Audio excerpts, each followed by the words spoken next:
This brief video documents the creation of Raven Tree's second record, from our initial songwriting to its final release. It'll shed light on the challenges of making an indie rock album, and we hope it will provide you an interesting look behind the scenes along the way. 2015 was notable for a lot of reasons, two of which were that the American middle class diminished below 50%, while U.S. album sales dropped over 30% to all-time lows. So, of course, Raven Tree decided it would be the perfect time to release our debut album. From April through the rest of 2015, we conducted a do-it-yourself tour, hitting venues from Cleveland to Atlantic City, Philadelphia, D.C., Virginia, Pennsylvania, all the Baltimore area, and just about everywhere else in between. We gained sponsorship and endorsements with Colcock Whiskey and VVT Amps, and we even sold a few records. Our songs were spun on stations throughout Maryland and online, but as we came to the end of the year, the ups and downs had really taken a toll on our group. Our shows had resulted in great audience reactions, awesome CD sales, an expanding fan base, and strong daily streaming. Our online album sales, however, were not as strong as we'd have liked. The constant shows had also taken a toll on the group as well, and by the end of 2015, we had chewed through 4 drummers and 2 bassists. Following our last show at the Trocadero Theater in Philly, our bassist was forced to take a hiatus from the group as well. At this point, it was starting to look as if Raven Tree had run its course, but since this is what I do, into 2016 I went, knowing I had to do something, had to do it differently, but not having clue one as to what it should be.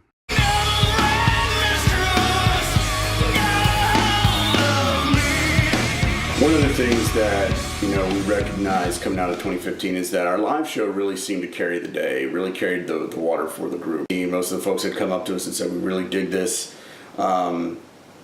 traditional rock, just guitar-driven, power trio, 3 chords, and the truth type stuff. They kind of throw back to a certain vibe, but they also bring more of kind of a modern edge that wasn't around then. Going into this record, we wanted to capture that. We realized that to capture a performance, you had to play live. There's an intangible quality that happens that is magic. The only thing you can do is try to capture that experience as best you can. And really capture the band's performance without a lot of Pro Tools editing, without a lot of, cut and paste garbage that goes on nowadays. Oh, I did a good chorus, I'll just cut and paste that in. The modern equation for making records a lot of times these days is it's built in pieces over many studios and things like that. So much can be faked nowadays. You almost kind of got to get out there and say, we're going to prove that we can do it. Part of it is, maybe hearkening back to a different era and paying tribute to that, but part of that is saying that, hey, we're seasoned enough to do it that way. And no, we played these songs from beginning to end. We did 4 to 5 takes, maybe 6 here and there of a particular song, and that was it. Of course, there's always going to be some edits. There's always going to be a few punch-ins here and there, but the core of this whole album is jamming. It's live. I had never really approached recording that way. I was very much used to doing a bunch of takes, and we take the little bits and pieces from all of them, and using the computer, using Pro Tools to edit. So this was really, really exciting for me to go in and say, we're going to do this live. We're going to try to get the best take we possibly can, and we're going to play it until we can. And that was really cool because that one really forced me to step up my playing and to make sure, all right, I need to be able to play this song all the way through with as little mistakes as possible. And the same with the other guys, and making sure that we were all performing at the same level at the same time. It's not flawless, which is beautiful. I'm not going to tell you which fills I missed, but there's certainly some that aren't perfect, and I love that. It doesn't have to be perfectly on a grid, and it shouldn't be. It should kind of be a little fucked up. It should be a little rock and roll. It should be a little a little slip and slidey a little bit.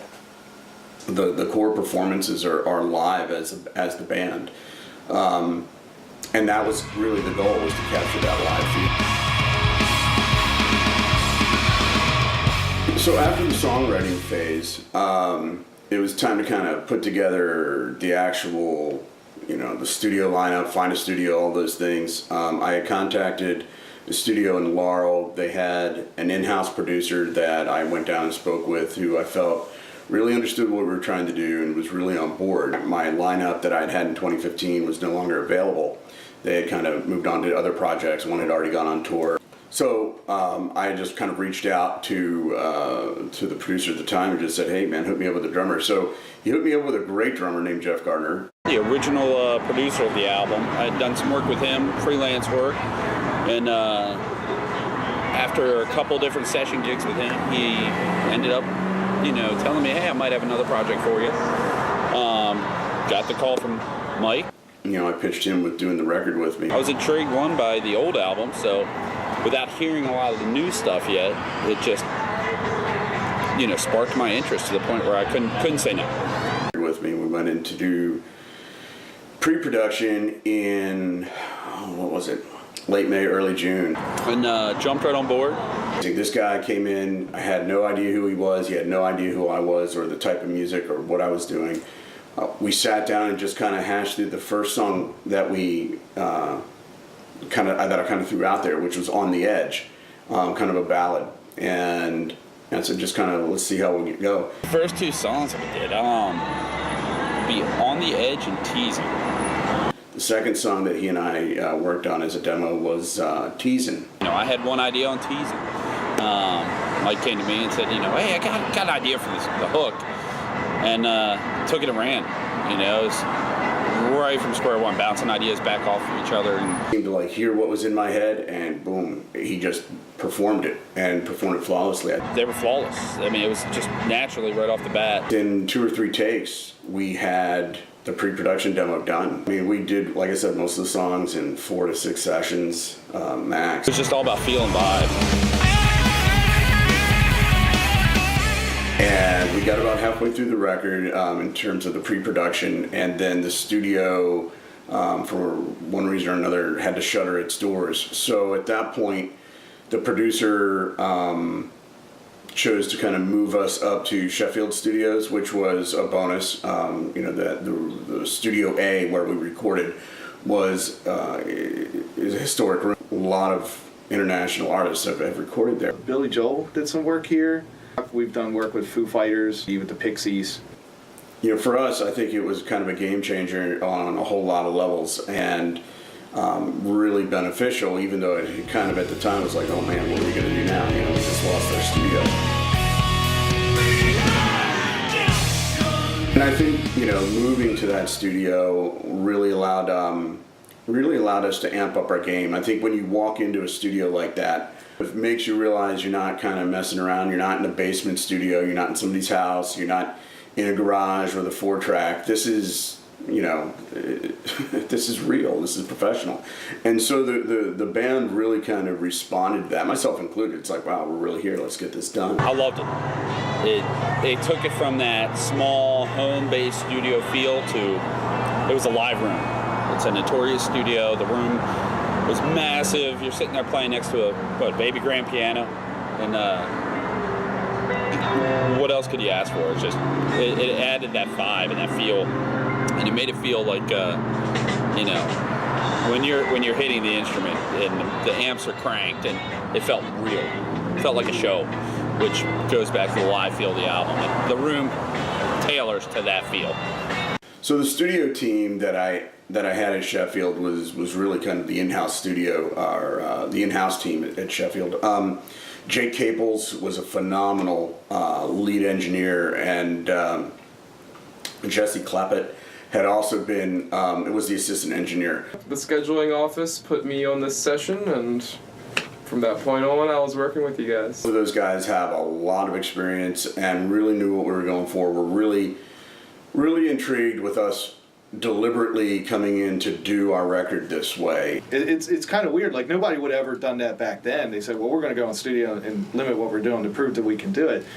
You just had to be able to do it back then. Don't really do live band sessions all that much, Usually it's like, oh, it's drum day, and then, everything else kind of comes from there. So I thought it was interesting. You kind of get in like a different mindset when recording a whole band live. They seemed to really enjoy working with us, and they really gave us 1,000% on everything. Good music and everybody being talented is both gratifying and, makes it fun to come to work. There we started our first real session at Sheffield was in late August. And going into that, we cut the first 2 tracks, I think were Worn to the Bone and Superstition. And at the time I had a bass player who was fantastic bass player. But for some reason, I think it had more to do with his personal commitment with school and some other things. He was unable to reconvene or return for the rest of the sessions. So, he left. I was kind of stuck at trying to figure out what I was going to do next. And that's when I was able to call up an old friend that I had toured with in his band, Phoenix Johnson. I first met Mike playing a show in Baltimore, hosted by Matt Davis for a 98 Rock event with my band. And we played a few shows together after that. And I think it was about a year ago, he called me up and he asked me to come in on bass. And I said 100%. So I got together with Mike and Jeff, and we started working on the record for pre-production. And it's been an amazing experience. You change a musician in the mid-process, it always changes the feel. When Phoenix came in, I had never played with him. I'd seen the band, his other band, Mars Maddox. But I was blown away. There again, 1 or 2 jam sessions before pre-production with him, we clicked right away, right off the bat. It was hanging out like we'd always played together, always been friends. It was really kind of wonderful having a good friend and somebody I'd known for a while really wanting to be a part of it. And I think that level of commitment cannot be understated when it came to the focus and the level of effort that he gave to the record and his unique approach to the music. So the challenge was coming in and being as prepared as possible with no lineup.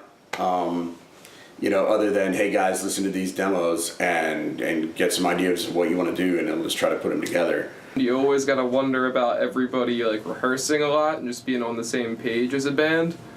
Yeah, at least we had half the record done in pre-demo phase. No matter how many demos you recorded, it starts here and it ends here. It's never the same that you thought it was going to be. So showing up prepared was a challenge, and I feel like we didn't waste anybody's time. Only Jake and Jesse could really tell you that, as far as whether or not we had our act together or not. But I'd like to think we did. You guys were just prepared, knocked everything out. You guys were always on point, knew what you wanted to get done, knew how long to work on something before it was maybe getting to a point where you should move on to something else and then come back to that later. I thought it was going to be a lot more of a challenge than it was, but I think everyone really stepped up. I think everyone really came prepared. And every time we played, it felt really good. I thought it would take a lot longer to get as many songs as we were planning to do in the beginning. And as we got further into our studio time, as the days went on, and we played more and more, it felt more and more natural. It didn't feel like we were hindered by the fact that we weren't allowed to use the computer, that we weren't going to be editing. It almost became like it felt normal. This is the way it should be. And it really shows in the sound of the record and the feel. Studio just became routine. We knew what was going on. Setup, sound check, tune, everything was ready to go and just jam it out. You guys just ran right through all of them, except for Superstition.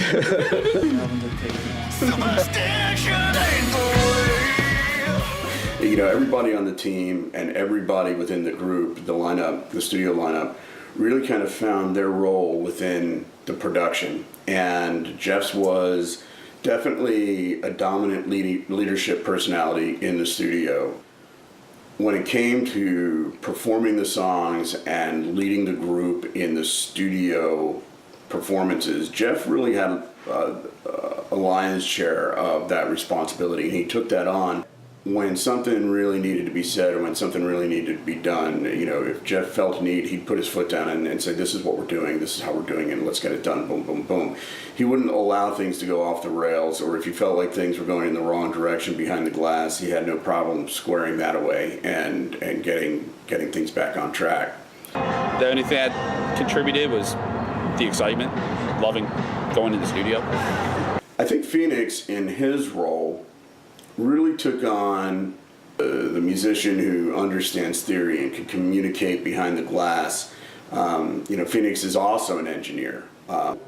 He was able to communicate a lot of musical ideas both to the engineers as well as with Jeff that were beyond me and my abilities, and kind of really help things tighten up and solidify in terms of the songs themselves.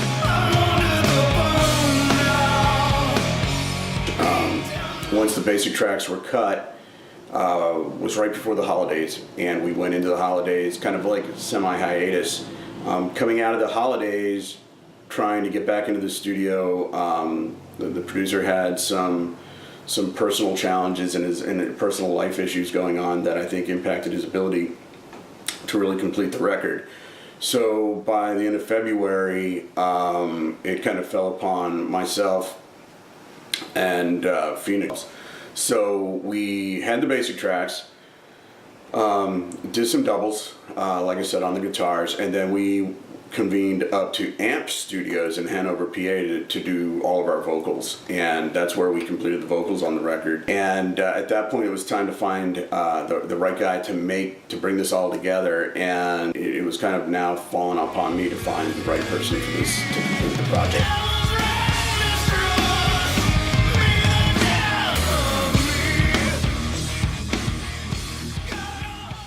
I called a friend of mine, Chris Suter, who is an engineer in Charlotte, North Carolina. I've known Mike for a number of years, and we had always kind of talked about doing a project together, talked about working together, but our timing just kind of never lined up, and then, luckily enough, our schedules the stars aligned, and it worked out. He already knew what I wanted, he already knew what I was going for, he already knew the challenges that I felt like I had been facing. He had some changes in the production team, and I said, look, why don't you just send me the tracks, let me just see if we can come up with something cool. And I spent a couple of hours on them, and when I sent it to them, they were pretty pleased, and so we decided to move forward. His ability to really kind of listen and hear what needs to be done. He can hear the songs, he can communicate effectively. He needed someone that he could adequately communicate with, that understood the vision that they were trying to find. He could say something that maybe didn't make sense, but I got what he was going for. There's that raw edge in Raven Tree that I really like, but then it's got a new vibe to it. And there's this energy here and a largeness to the sound. Although we may be a three-piece, it's got a powerful sound and a very driving sound. It's a type of sound where you can very easily mess it up. You can very easily make it sound dated. There was a little bit of a modern feel that I think I wanted to try to bring into it. So I kind of tried to push that out as much as I could. I didn't want to make it too modern because I think that's probably not really who they are. So if we can bring in a little bit of the kind of new edge into it, then we can really, maybe create something special. I didn't want to mess with what they had going on. I didn't want to super process the guitars and trigger all the drums. I really wanted to capture them and the spirit of their band. My role started out pretty straight ahead, it's just like, let's just mix this record and get it sounding where it needs to. But as it went on, really it was just it was like I just couldn't help myself kind of thing. It was like I would hear something that maybe not needed to be there, but I wanted to be there, and I was like, oh, that would be cool. Let's do that. And and I would do it. And luckily, the guys were so open to it. And I probably overstepped my bounds a little bit, but it was like, luckily because I had a relationship with them, and it was like they could very easily tell me, oh, we're not quite into it, and I would have said, okay, no big deal, and I would have backed off. But they were so they were so embracing of my ideas that it kind of turned into this, you know,